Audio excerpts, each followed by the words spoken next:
Welcome to the LC3 Family Talk podcast, where we take a deeper look at everything from recent sermons to current events, all through a biblical lens. You'll love the guests and stories you'll hear on LC3 Family Talk, where our goal is connection, community, and relationship with God and with one another. And now, here's your host and one of our pastors, David Pritchard. Well, hello, church family, and thanks for joining us. I'm here with Logan and Natania Hill, and we'll get a chance to hear about them a little bit as we get going. But we are going to be talking tonight about a book, Habits of the Household. And before we get into that, I just thought you guys, it would be great to just let our church family know a little bit more about you guys. I know a lot of them may already know you, but where you grew up and how you find yourself here at Lake City. Well, I'm Logan Hill, and this is my wife, Natania, and I grew up here at Lake City. I've been here since I've been 5 years old. My mom is Nicole Ori, the children's ministry director, and so I've been here for a long time. That's great. Yeah.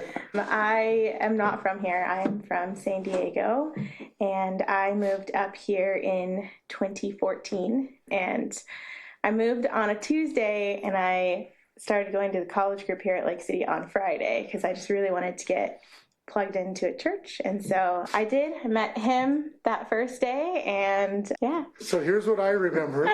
Okay, here's what I remember was a musical. There was took place, and you were singing in the musical. Yeah, so we met during the summer when I moved, and then he went off to school. He was going to Eastern Washington at the time.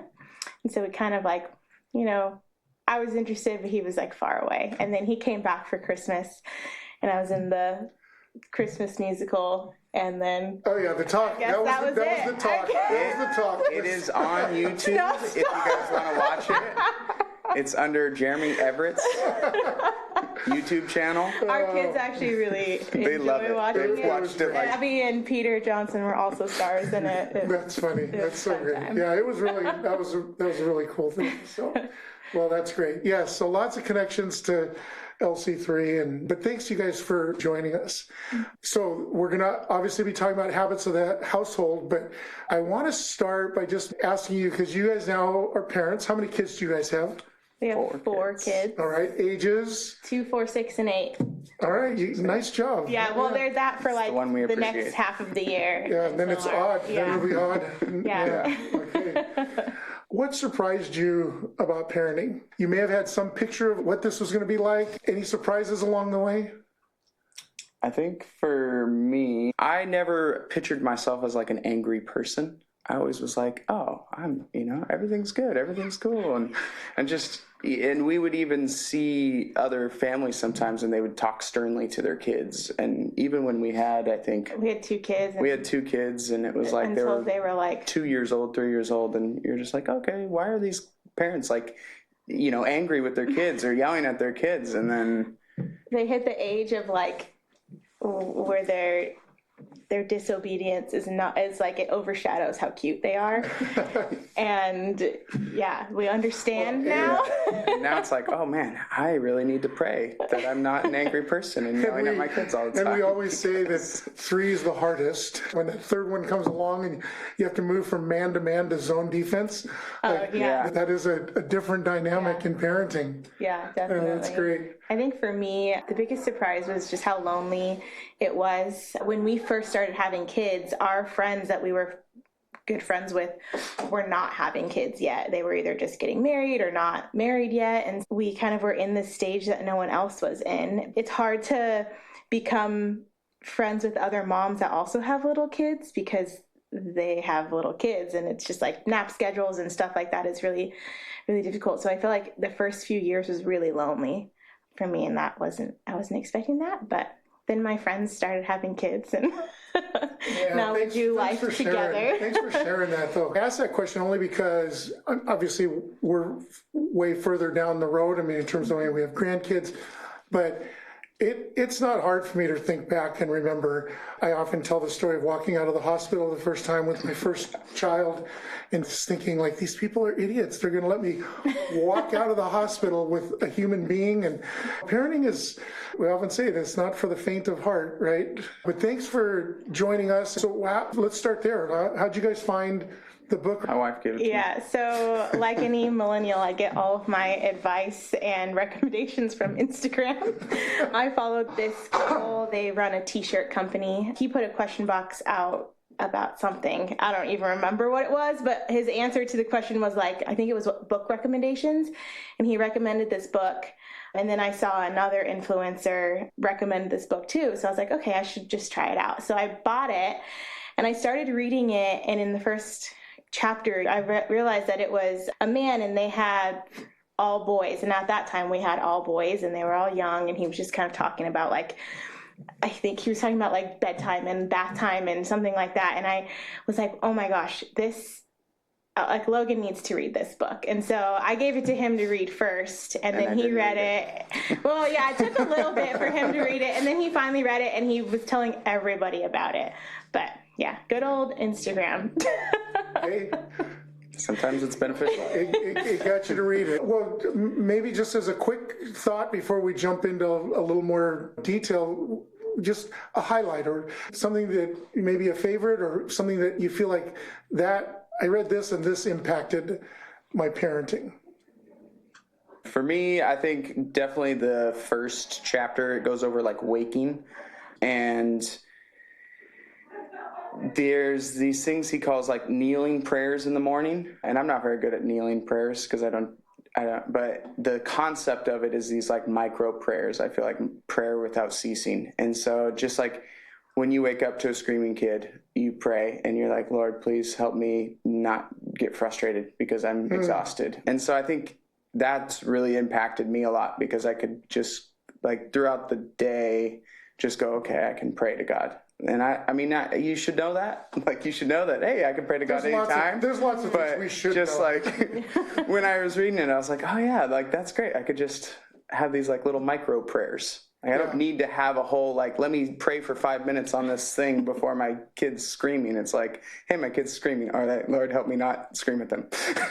I love that. Yeah.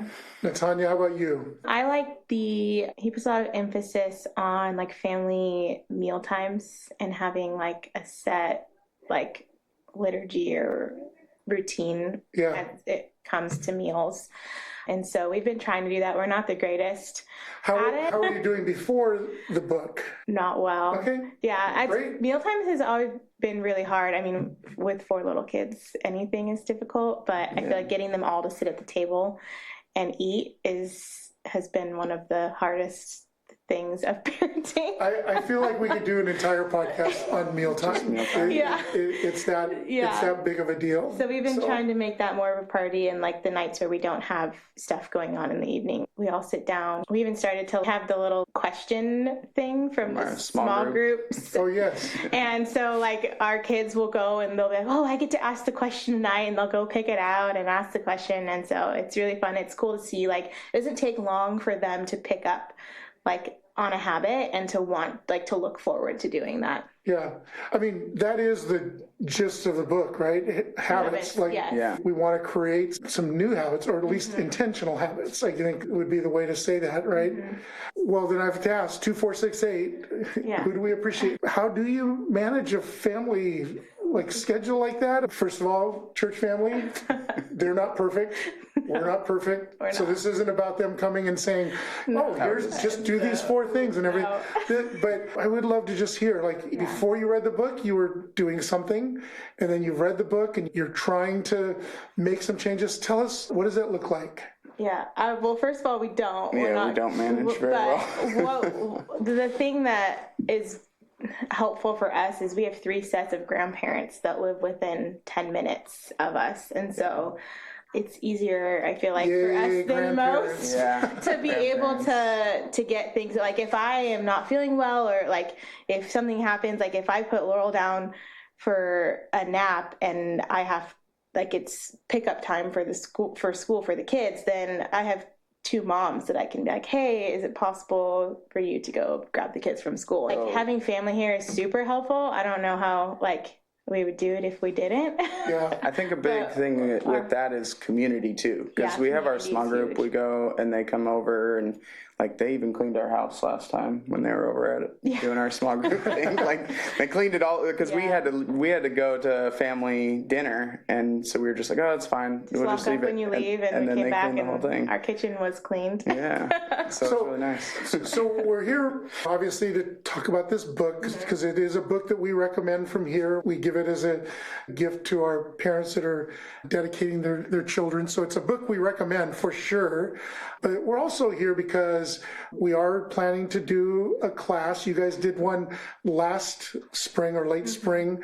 So I'd love for you to tell a little bit about that. We're going to do it again. We're planning to do it shortly after Easter. You can stay tuned on Church app and you'll see more details coming. But you guys have kids. There's hopefully some young parents maybe listening right now. What would you tell them why they should come to this class?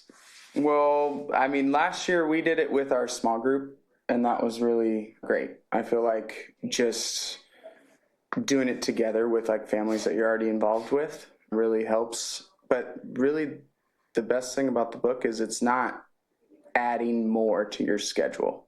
Like, yeah, the classes will probably add to your schedule, so you have to figure out how to like get that in there.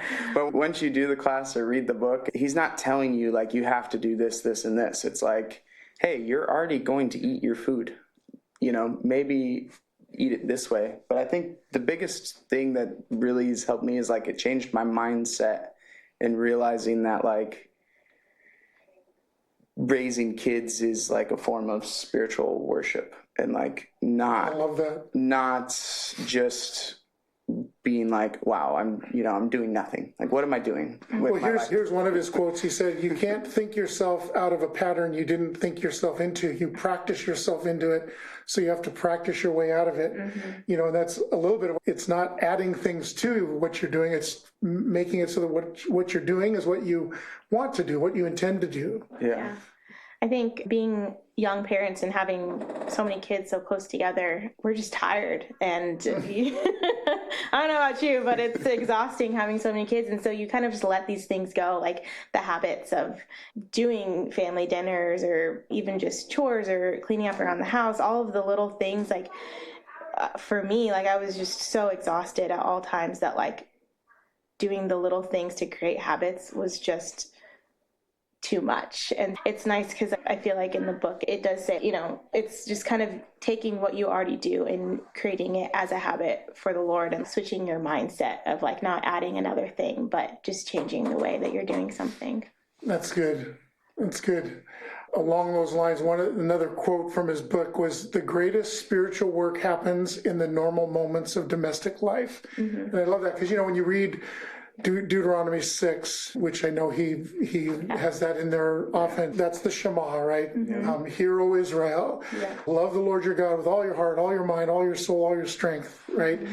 But then, you know, I love because it talks about when you rise up, when you're sitting around, when you're on the way, when you're, you know, going to bed at night. Mm-hmm. And I always tell parents, like, when are those times? When does that happen for a kid? Because we're a family equipping church, right? Parents are that first and best discipler of their own children. And, you know, and I just love that the greatest spiritual work happens. Because I think if you're anything like Kelly and I, we came into this feeling like the greatest spiritual work was going to be when we sat them down and preached a good sermon to them, you know, but I love this. It happens in the normal, just rising up and sitting around, having dinner together, right? Mm-hmm.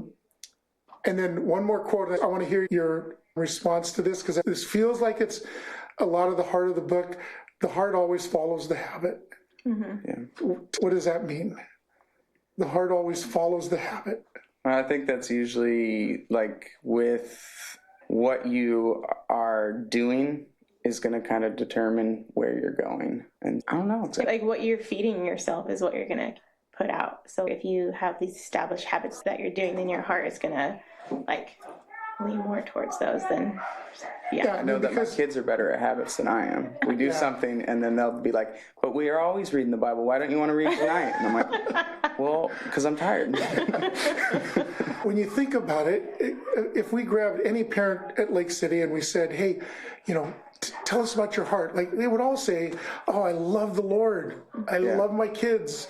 I want my kids to love the Lord. Like, that's our heart, right? Unfortunately, if that's not what we're doing throughout the day, like, we will fall off of that. What I love about that saying is, that if we fill our habits with the things that point to Jesus and point to God, then our habits then will start to shape our hearts, right? And I feel like that, by the way, one of the things that Kelly and I took from the book right away was that habit of getting up in the morning before we pick up our phone to check. Although I've been guilty, I'd love to tell you I do it every time, but that isn't true. But definitely way more than ever before, we get out of bed and immediately get on our knees next to the bed and just say a prayer. What a simple habit, which I think you guys have already said, but I think that's the thing if you ask me what I love most about the book, I think just the simplicity of it. I'm a pastor, and I just told you that my big takeaway was I get out of bed and get on my knees and say a prayer. I mean, you should be doing that. There's people that would probably ask for me. doing that already? People would probably ask for me to resign if that was my biggest takeaway. But it was this aha, wow, yes, I can do that. I can do it virtually every morning. And then, that habit will have a way of drawing my heart to where I want to draw my heart to, right? Which I love that. Before we kind of wrap up, I have to say I loved his prayer. That's where I would say one thing that I feel like I've done pretty well at with my kids. I think he says it somewhere in there, but if he talks about one of his kids explaining faith or like what believing in Jesus is like, and he's like, with this bedtime blessing, it's like, if my kids could just say that Jesus loves me no matter what, like unconditionally, and he learns that from me, that's all I would want. Like, if that's, it's like, that's what Jesus is about, just loving me unconditionally. And so. Yeah, I love that. I suppose it's a little bit of a spoiler alert. Are you able to find it real quick? Oh, good, you have it. Because I would love to sort of wrap up our conversation with this, because I just think it's beautiful. And Logan, if you want to be the parent, I'm happy to be the child. Sure. Okay.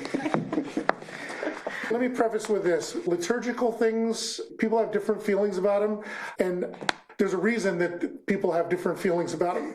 I will just say that, the last thing we're saying here is you have to do this exact thing, but it's a beautiful place to start, and, and feel free to do it what you want to do, but it was beautiful, and I feel like it captures a lot of the heart of what I think the book is kind of leaning into. And so he encourages dads to do this. Is there with maybe a hand on the child's head or a hand on the child's shoulder or face? So you don't have to do that part. But no. Go ahead. Yeah, usually I'm going to just read it so that way I'm following the script, but I'll just wing it most of the time Yeah, you can read it tonight, and that's fine. That's great. So, David, can you see my eyes? I can, yes. And can I see your eyes? Yes. Do you know that I love you? Yes. Do you know that I love you no matter what bad things you do? Yes. Do you know that I love you no matter what good things you do? Yes. Who else loves you like that? Jesus. Even more than me? Yes. Rest in that love. Yeah, love that. So we're going to do a class, and hopefully we're going to recruit you guys to lead that class again, but it'll be happening shortly after Easter, a week or two after Easter. It runs 5 weeks. It might not be consecutive weeks because we have Mother's Day in there and some other things, but ultimately it's going to be a 5-week course taught on Sundays. Again, you'll get more details on that in the weeks to come. First of all, I appreciate you guys for getting behind this and, leading a bunch of people through it last year and, kind of coming and sharing, some of your experiences with it. And if you guys want to get your small groups and all come to the class, I'd recommend that, because then you have like your core group of people that like Yeah, that's walk great. with. That's great. So you guys, thanks so much for sharing. Any last thoughts for our church family in terms of the class or the book or anything? I interrupted you and said it, sorry. Yeah, it's okay. It's all right. No, I think it's definitely worth the short amount of time that it takes to do the study. We're definitely interested in going through it again. It's kind of like re-engage, like you can never do it too many times. And the last thing I'll say about it is, I know you guys would love to come and hear these guys just teach for an hour, but it's a 30-minute video that the author of the book does, and they're really well done, and then there's kind of some conversation about it. So I think it'll be a really fun experience, and so I just want to encourage church family, you guys, to come. Nice study guide that kind of goes over some like practical how-tos, and then some practical questions and stuff. Because he doesn't necessarily go as much practical in the book, because he goes, hey, I want you to do it all yourself. But then in the study guide, it goes a little bit more practical, if you're a practical person. Awesome. Well, thanks again for joining us on LC3 Family Talk. Thanks for having us. Yeah, it's great. Thanks for joining us, church family. We'll see you later. Thank you for joining us for connection, community, and relationship here on LC3 Family Talk. See you next time.